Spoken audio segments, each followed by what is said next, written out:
আমাদের হাবিবপুর গ্রামে সেদিন তখন শীতের সন্ধ্যা নাব্য নাব্য করছে। শীতের বেলা কখন যে সূর্য অস্ত গিয়ে পশ্চিম আকাশে ঢলে পড়ে তা বোঝাই দায়। ডুবে যাওয়া সূর্যের শেষ আলোয় আকাশ তখন গোধূলি লাল। চাষি, কৃষক, ক্ষেত মজুরদের সঙ্গে সঙ্গে পশু পাখিরাও ঘরে ফিরছে ধীরে ধীরে।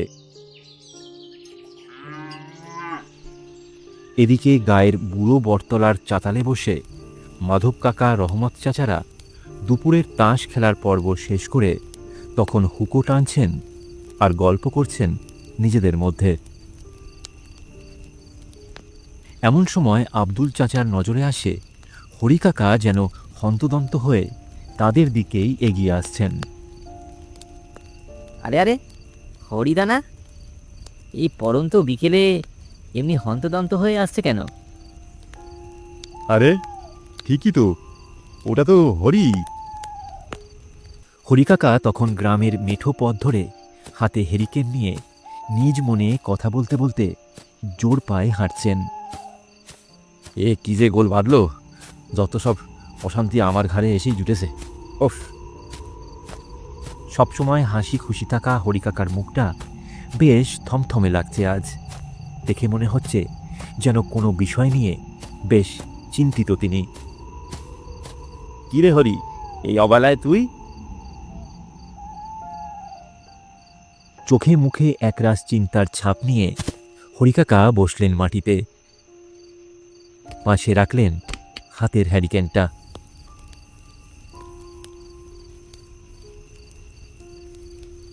তারপর বিষণ্ণ মন নিয়ে বললেন,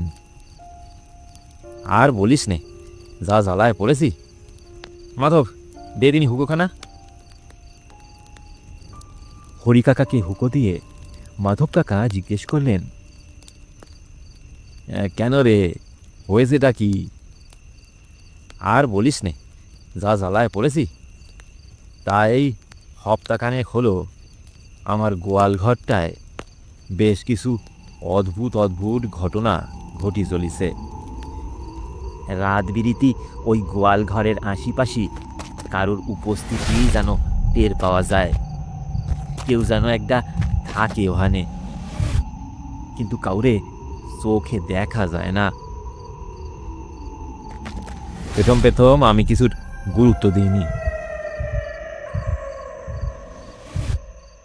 কিন্তু গেল শনিবার রাতির পর থেকে পর পর যা ঘটি চলিছে তাতে আর শান্ত থাকতে পারছি না। তাই একটু জেরে কাজ দিনই হরি, কি হয়েছেটা কি? গত শনিবার রাতের ঘটনা। আমার ছেলে দয়াল সে রাতে হঠাৎ গোয়াল ঘরের পাশ থেকে শুনতে পায় কেমন যেন একটা চাপা কান্নার আওয়াজ আসতিছে।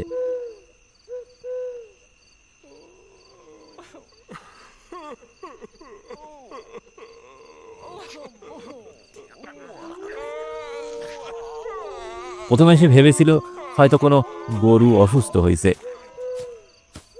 তোমরা তো জানোই গোয়াল ঘরটা আমাদের কেমন ফাঁকা একটেরে একটা জায়গায়। রাতই আমরা যাইনি ওই পাশে। তাও দয়াল আমাদের কিছু না জানিয়েই সে রাতে একলা একলাই গোয়াল ঘরে ঢোকে।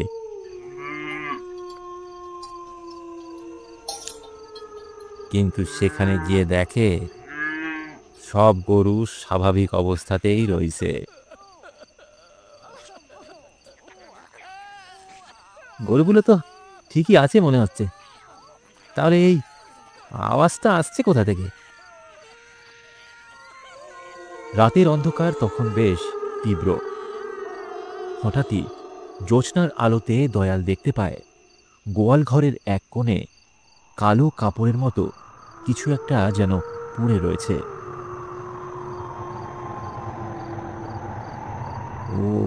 ওটা কি?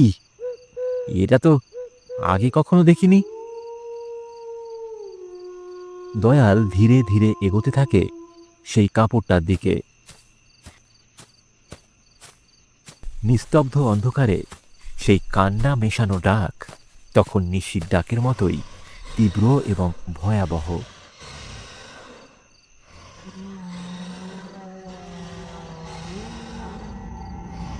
দয়াল খানিকটা সামনে যেতেই সেই কালো কাপড়টা হাওয়ায় ঘুরপাক খেতে খেতে আকার নেয় এক বিভৎস ছায়ামূর্তির।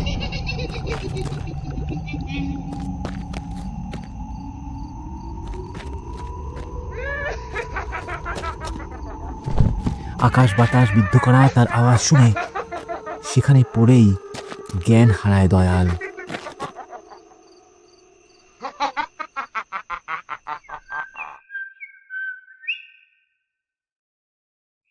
ভোরবেলা আমরা তাকে গোয়াল ঘরের সামনে থেকে উদ্ধার করি।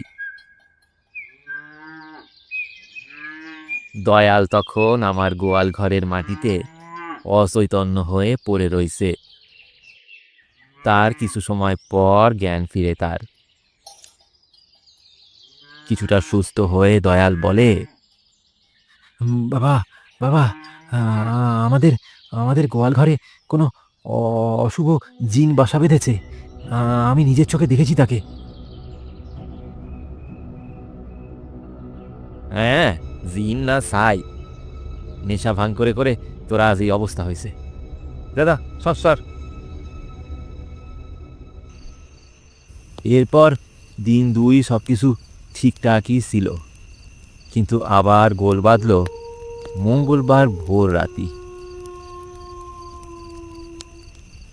কেন রে, কি হলো আবার সেদিন? সেই দিন ভোর রাতে আমার ছোট মেয়ে চন্দনা গোয়াল ঘরের পাশে শৌচাগারে যাচ্ছিল। চারিদিক তখন ঘুটঘুটে অন্ধকার। চন্দনা হঠাৎ লক্ষ্য করে আমাদের গোয়াল ঘরের পিছনে যে বুড়ো বট গাছটা আছে সেটা যেন খুব নড়ছে।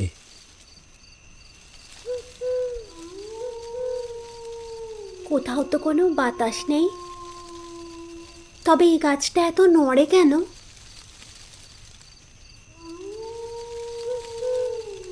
এরপর দুই পাও মেয়েটা এগোতে পারিনি। হঠাৎ করেই তার সামনে আসে সেই ভয়ঙ্কর ছায়ামূর্তি। কর্কশ হাসিতে ঘুরপাক খেতে থাকে চন্দনার চারিদিকে। তীব্র ভয়ে মেয়ে আমার ভয়ানক আর্তনাদ করে ওঠে।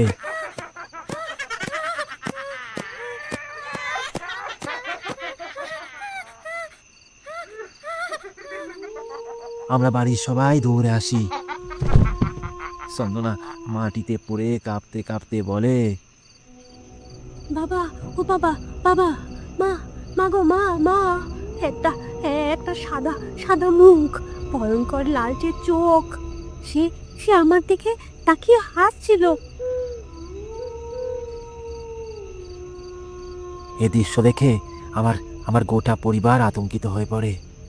চন্দনার মা আমায় বলে, মা বলে কি, এখন আর কোনো সন্দেহ নেই, আমাদের গোয়াল ঘরে সত্যি কোনো আত্মাওয়ার করিছে। ওগো, তুমি এক্ষুনি একটা কিছু করো গা। হ্যাঁ হ্যাঁ, দেখছি, তুমি খানিক সবুর করো।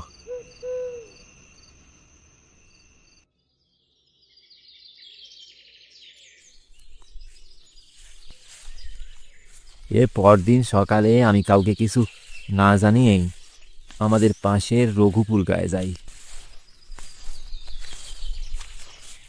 আমি যার থেকে এ জায়গা জমি কিনেছিলুম সেই মধু দত্তের বাড়ি সেখানে।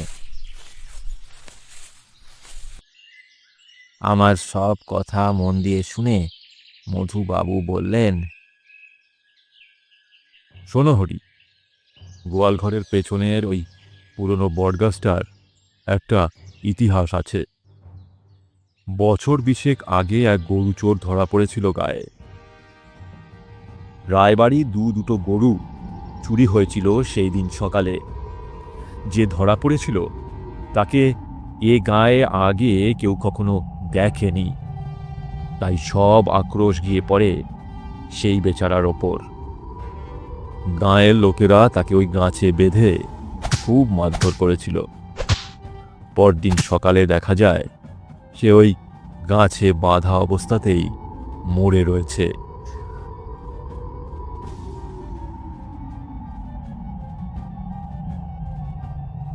দেখতে দেখতে সে ঘটনার ২০ বছর কেটে গেলেও আজও তা আমার চোখে স্পষ্ট।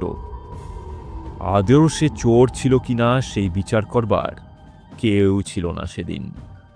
যা হোক, তুমি এক কাজ করো হরি, আমি ঠিকানা দিচ্ছি। তুমি শিগগির জগা ওঝার সঙ্গে একবার সাক্ষাৎ করো। এরপর আমি সেদিন বাড়ি চলে আসি।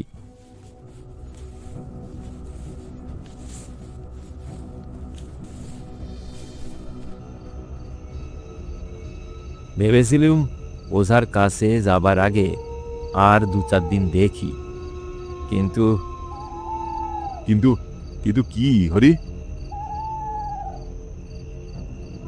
কিন্তু পরিস্থিতি আরো ভয়ঙ্কর হয়ে উঠল। এরপর থেকে গোয়াল ঘরে ভয়ঙ্কর সব ঘটনা ঘটতে শুরু করলো। দিন ২ হলো, রাতে গরুর গলার দড়ি নিজে নিজে খুলে পড়ে যাচ্ছে। কখনো গোয়াল ঘরের ভেতর থেকে চাপা হাসির আওয়াজ পাওয়া যাচ্ছে, কখনো বা তীব্র কান্না আর আর্তনাদের। আশেপাশে কুকুরগুলো গোয়াল ঘরের সামনে এলেই ভয় কুই কুই করে পালিয়ে যাচ্ছে।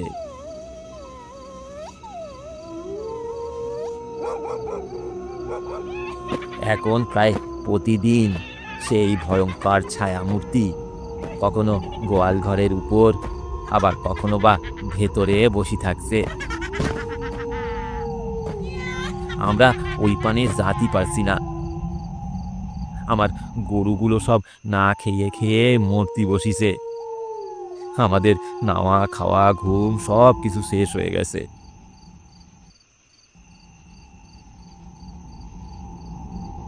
এখন তাই তোমাদের কাছে এ সমস্যার সমাধানের জন্য এলাম। কিছু উপদেশ দাও তোমরা। সবকিছু শুনে মাধব কাকা, রহমত চাচারা বলেন, শোনো হরি, সবকিছু শুনে মনে হচ্ছে তোমার গোয়াল ঘরে হয়তো সত্যি কোনো অশুভ শক্তি বাসা বেঁধেছে। তুমি জগা ওঝার এই খবর দাও একবার। সবার কথা মতো হরিকাকা জগা ওঝাকে নিয়ে আসে ওর বাড়িতে। সব দেখে শুনে জগা ওঝা বলে, ও, এই জায়গাটা অভিশপ্ত। এখানে কেউ মারা গিয়েছিল, খুব কষ্ট পেয়ে মরেছে, আর সেই আত্মা এখানে আটকে পড়ে আছে। তবে চিন্তা নেই, আমি বসে আনবো। তাকে শান্তি না দিলে সে এখান থেকে যাবে না কোনোদিন।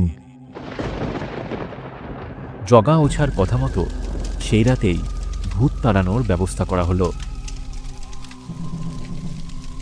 কে আসিস? কে আসিস এখানে? চলে আয়, চলে আয় আমার সামনে। আমি জগা ওঝা। ভালোই ভালোই আসলে তোরে মুক্তি দেব, আর জোর করে আনলে কষ্ট হবে তোরই। এবার তুই ঠিক কর কিভাবে আসবি। পিশাচায় রক্ষায় অকুশচ নিমিত্তি মুক্তায় বিরিহ। পিশাচায় রক্ষায় অকুশচ নিমিত্তি মুক্তায় বিরিহ। পিশাচায় রক্ষায় অকুশচ নিমিত্তি মুক্তায় বিরিহ। নিমিত্তি মুক্তায় বিরিহ। নিমিত্তি মুক্তায় বিরিহ।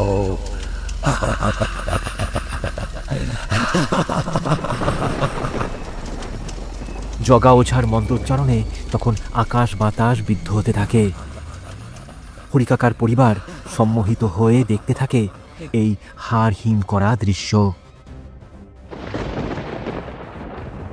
এরপর হঠাৎ করেই সেখানকার বাতাস যেন থমকে গেল। গোয়াল ঘরের এক কোণ থেকে একটা দম বন্ধ করা ঠান্ডা শিরশিরে হাওয়া আসতে লাগলো। ভেতর থেকে যেন এক অদ্ভুত হাহাকার মেশানো কান্নার আওয়াজ শোনা যাচ্ছিল। জগা ওঝা তীব্র গলায় বললেন,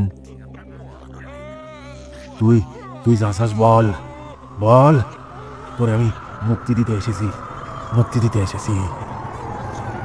তখন এক প্রচণ্ড ঝড়ের ঝাপটায় গোয়াল ঘরের দরজা খুলে গেল। সবাই দেখল গোয়াল ঘরের মেঝেতে এক অস্পষ্ট কালো ছায়া দাঁড়িয়ে রয়েছে।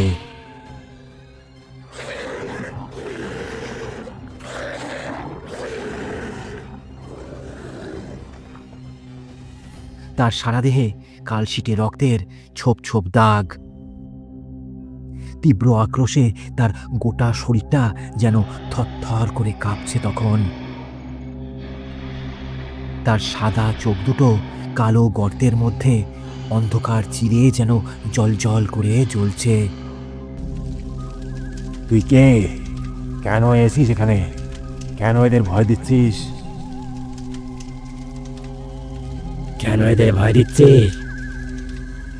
বিনি অপরাধে চোরের মিথ্যে বদনামে আমায় যখন সবাই মিলে গাছে বেঁধে পিটিয়ে মারল, তখন কেউ আমার কথা শোনেনি। কতবার মিনতি করে বলেছিলাম আমি বিমল, হাকিমপুর গা থেকে ছোট ছেলেটার জন্য বদ্যি ডাকতে এসেছি, কিন্তু কেউ একবারও আমার কথা শোনেনি। আমায় পিটিয়ে মারল। আমি সব বদলা নেব। বদলা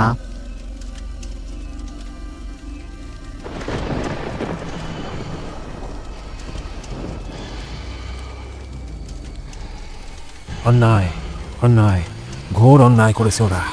তার বিচার উপরওয়ালা করবেন। তুই নিশ্চয়ই সুবিচার পাবি। কিন্তু যা হোক, সে তো বছর 20 আগের কথা। এরা তো তখন এখানে ছিল না। এত বছর পর তুই আবার এলি কেন? কারণ কারণ এতদিনেও এই সমাজ এতটুকুও পরিবর্তন হয়নি। গত সপ্তাহে একটা 15 বছরের বাচ্চা ছেলেকেও ঠিক এইভাবে বিনা অপরাধে পিটিয়ে মেরেছে গায়ের কিছু মানুষ। এবার আমি ওদের কাউকে ছাড়বো না, কাউকে না। এই বলেই কিছুক্ষণ তীব্র ছটফট করতে করতে সেই ছায়া মূর্তি ধীরে ধীরে মিলিয়ে গেল বাতাসে।